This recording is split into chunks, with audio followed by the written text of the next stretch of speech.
Hello and welcome to my Yu-Gi-Oh channel. Please make sure to subscribe for more daily Yu-Gi-Oh content. Today we're looking at some brand new cards that are coming out of Rush Duels or the Yu-Gi-Oh! 7's anime. I've not actually seen any of what they do, but generally from seeing some of the other cards, they are very underwhelming, and I'm guessing these are going to be much the same.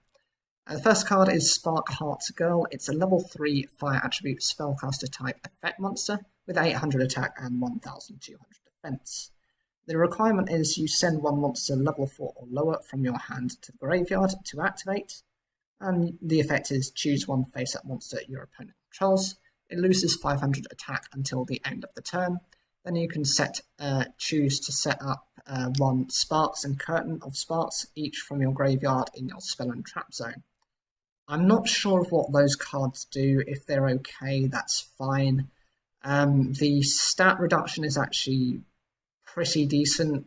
A lot of monsters don't get many stat increases, even when they use their effects. You might have a couple of exceptions, like Seven Roads Magician, who gains 200 per attribute you've got in the graveyard. Other than that, you don't really get too many kind of like incremental increases. So 500 at least will, make something a little bit more viable.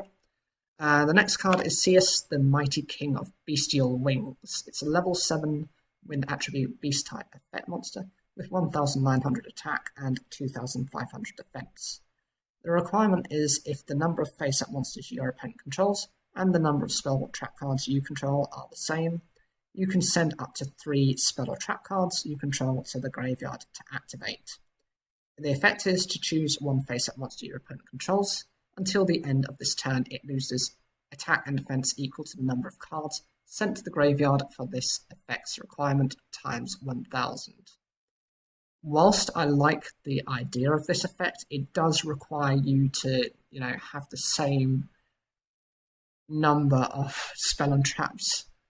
If the number of face-up monsters your opponent controls and the number of spell and traps you control are the same, you can get rid. So it really depends on how you're running. If they're running if they've got one monster and you've got the ability to use this already, that's okay.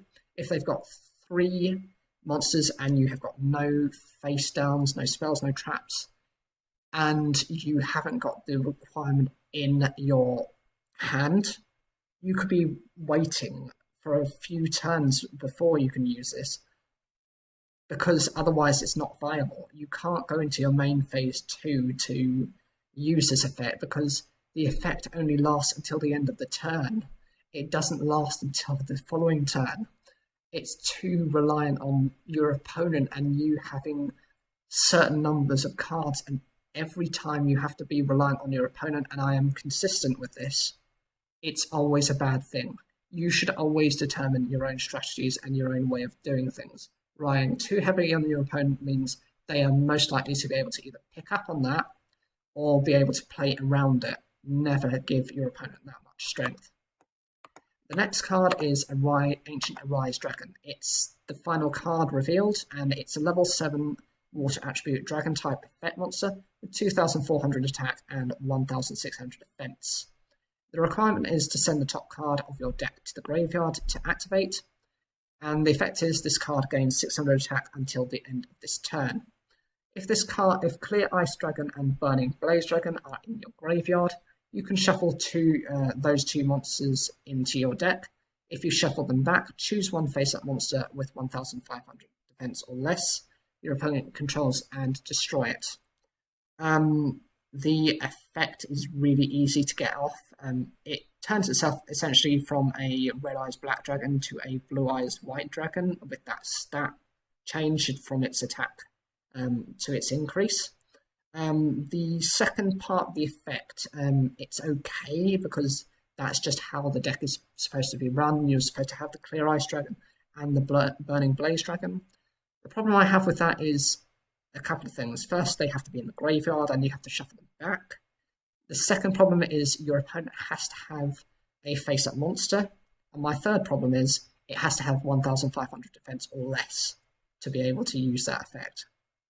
There are too many requirements for it, and it just kind of makes it too For the time being, it can be run, but in a couple of sets from now, it's just not going to be viable. I love the design of it, and I wish it was a little bit better than what it is, but that's all I can say about it. Whatever you think of these cards, please leave your comments down below. Like the video if you enjoy it, and don't forget to subscribe for more of your daily Yu-Gi-Oh! Entertainment.